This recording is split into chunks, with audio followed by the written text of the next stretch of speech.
Hello, and welcome to the Robert L.A. Keeley Healing Arts Program's Works of Art series. I'm Sandee McGlaun, one of the artists in residence. In this video, I'll be demonstrating 2 watercolor pencil techniques. I hope you enjoy.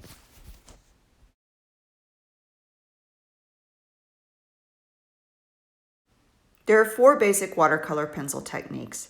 The first is the traditional watercolor effect, where you apply color with the pencils, then blend it with water and a brush. The second, the intense color effect, where you apply water first. The third, the halo effect, which involves applying color and then using your fingers to blend it. And of course, you can use the pencils as pencils. I'll demonstrate first the halo effect and then the traditional watercolor effect using the Landscape Mountain Field of Flowers card that you'll find in your Works of Art packet. First, the halo effect. The supplies you'll need are the landscape on the watercolor postcard, water, and a palette of 3 blendable colors. I recommend red, orange, and yellow. We'll be focusing first on the field of flowers. Starting with your red pencil, color in the centers of the flowers. I'll be demonstrating this technique on just a few flowers at first, and then we'll color in the whole field.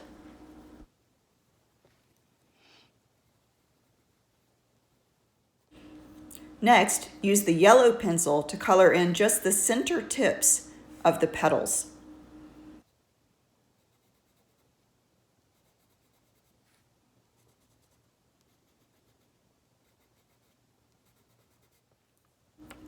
Then, using the orange pencil, color in the remaining parts of the petals, their outer tips.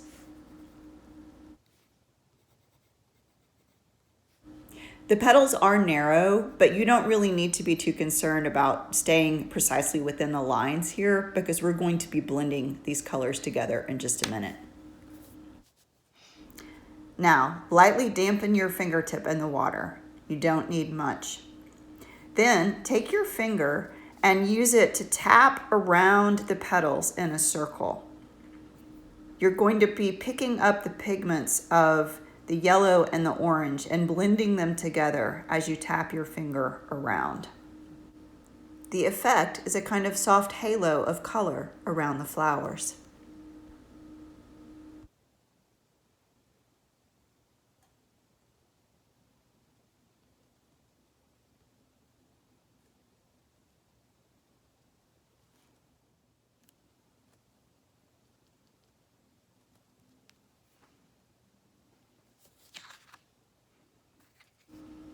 Now we want to give our field of flowers a little bit of variety. After all, what mountain field of flowers have you ever seen where all the flowers are exactly the same color? To do that, we're going to keep the red in the center and the yellow in the center part of the petals, but we're going to use the red again to color in the outer parts of the petals. Watch what happens.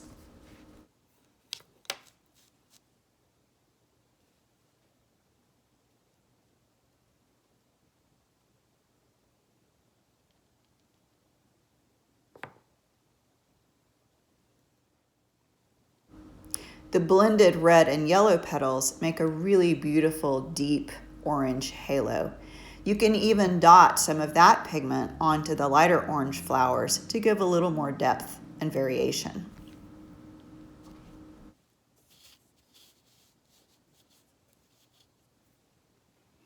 Now, let's color in the rest of the field of flowers, varying the color combinations in the petals.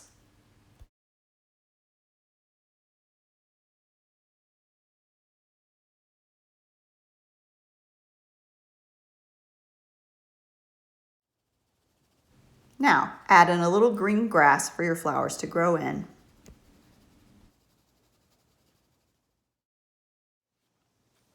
Now we'll work on the tall flowers. One of the nice things about the halo effect is that you don't have to be really precise about coloring in all those little tiny petals. Just color over the flower with a layer of purple, and then maybe give a few highlights with the dark blue. Dip your finger in the water and blend the colors together.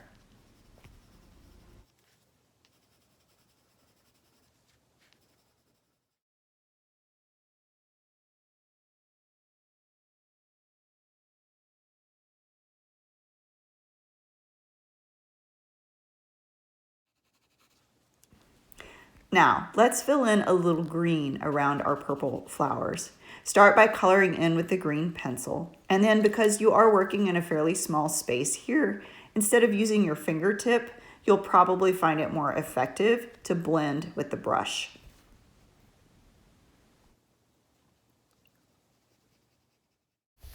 Now, we've finished our flowers and we're going to turn to the second technique, the traditional watercolor effect. We'll be using that for both the mountains and the sky.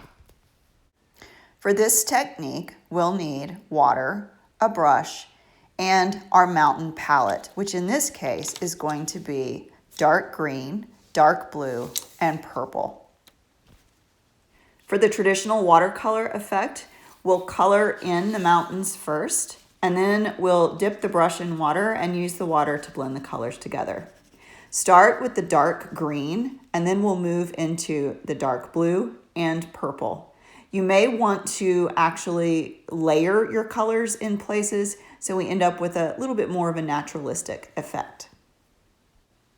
Next, dip the brush in water and use it to blend the colors together. This color palette is meant to emulate the beautiful blue of the Blue Ridge Mountains.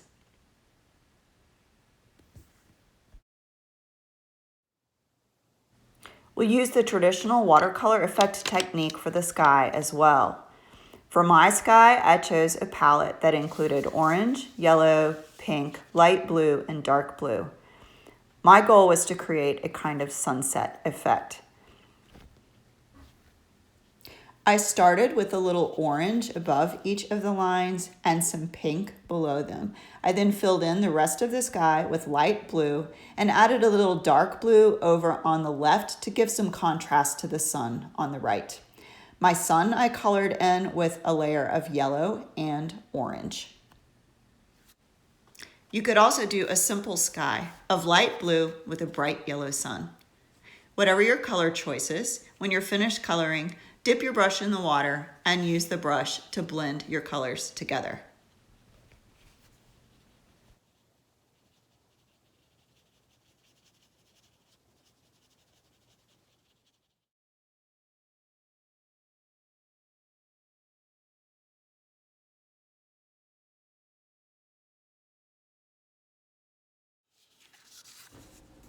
And now we have our finished mountain field of flowers.